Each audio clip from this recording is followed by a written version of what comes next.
welcome to the next video in our statics series. In this video, we're going to be learning about how to add vectors to find a resultant vector, or a net force. F sub net is the notation we'll use for that.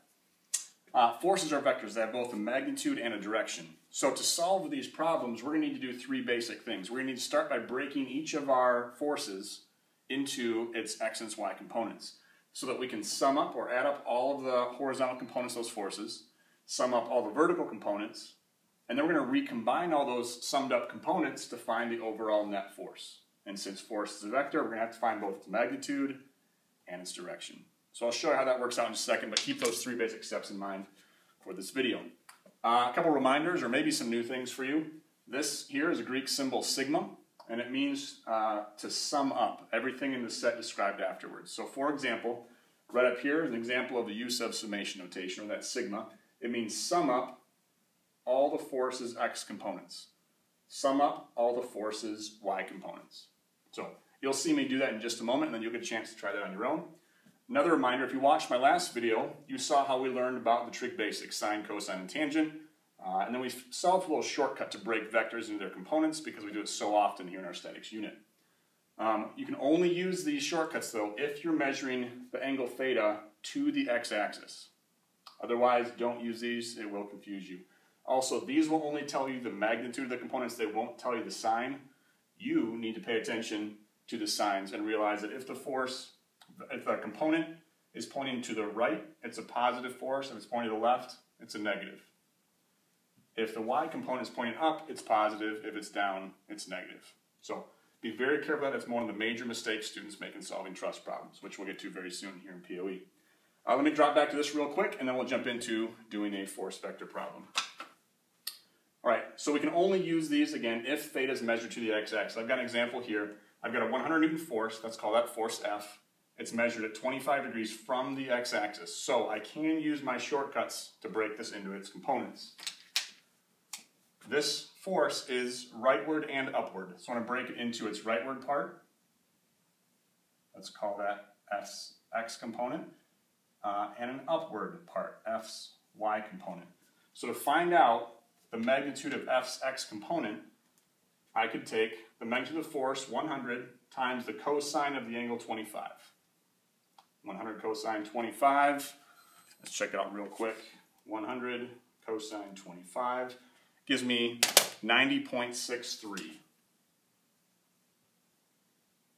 newtons, pushing that thing rightward. To find F's y component, I could do the force F, so that's 100 times the sine of 25. And that gives me a y component of 42.3 newtons. So that's how we break forces and angles down into x and y components. You'll see us use that over there. Again, it's just a shortcut, having learned sine, cosine, tangent already in the previous video. So let's jump over to it. What if we want to add up multiple force vectors? What do we do?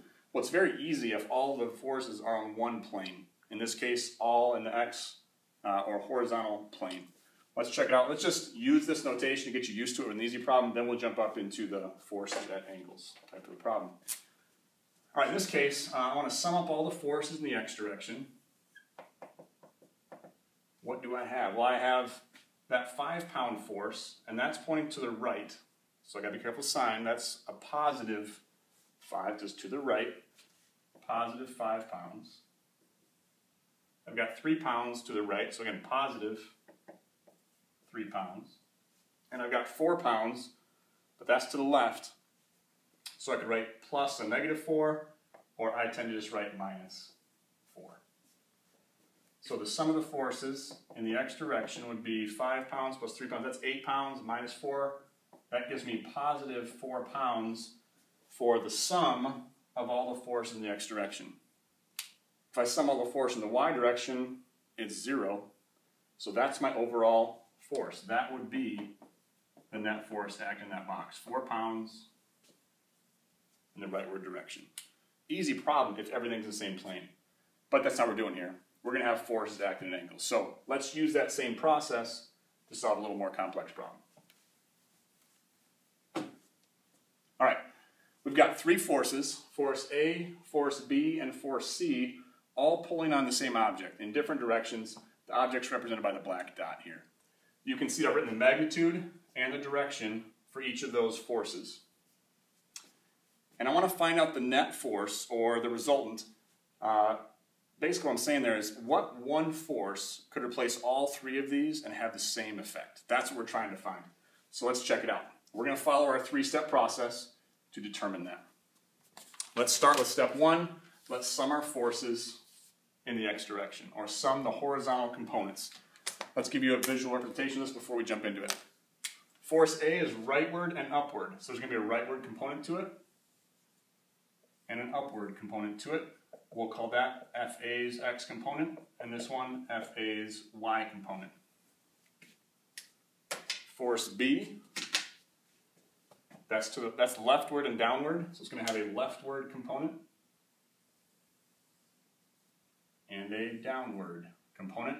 That's force B, so I'm going to call that FB's x component. I'm going to call that FB's y component.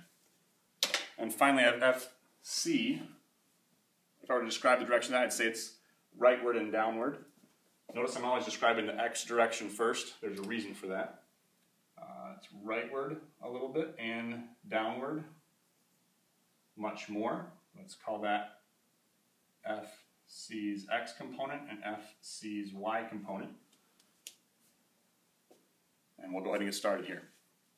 But before I jump into plugging numbers into these equations here, I already noticed one thing right away.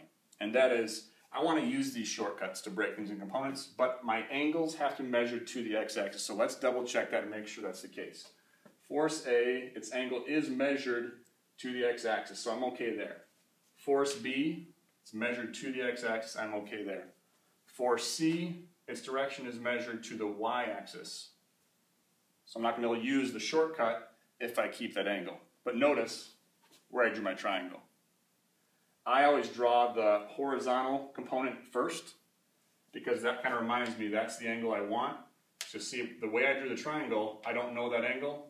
It reminds me to find that angle. So what is that angle? If it's 10 degrees here, what is that angle measured to the x-axis? Well, if all of that's 90 and it's 10 there, that must be 80 degrees. You got it. So let's write that in there.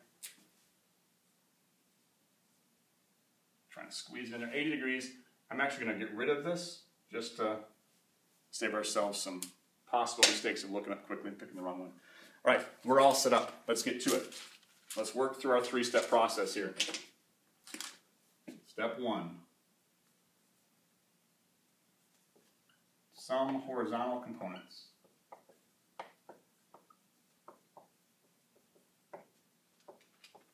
All right, sum of the forces in the x direction. I'm going to strongly recommend that you write the sum of the forces in symbols only before you plug any numbers. I've found over the years of teaching POE that really helps people avoid making the sign errors, which are so common. So let me model that for you here. All right, my sum of the force in the x. Let's see, FA has an x component. It's right there in blue, FA's x component, and that's to the right. So positive or negative, you got to be positive FA's x component. Force B has an x component. It's to the left, so I'm going to make that a negative, or minus FB's x component. And then force C also has an x component. It's to the right, so it's going to be positive, or plus FC x. And those are the only three components in the x direction. Now that I've got in symbols, and I'm not going to make a sign error, let's go ahead and start plugging in some numbers. How do I find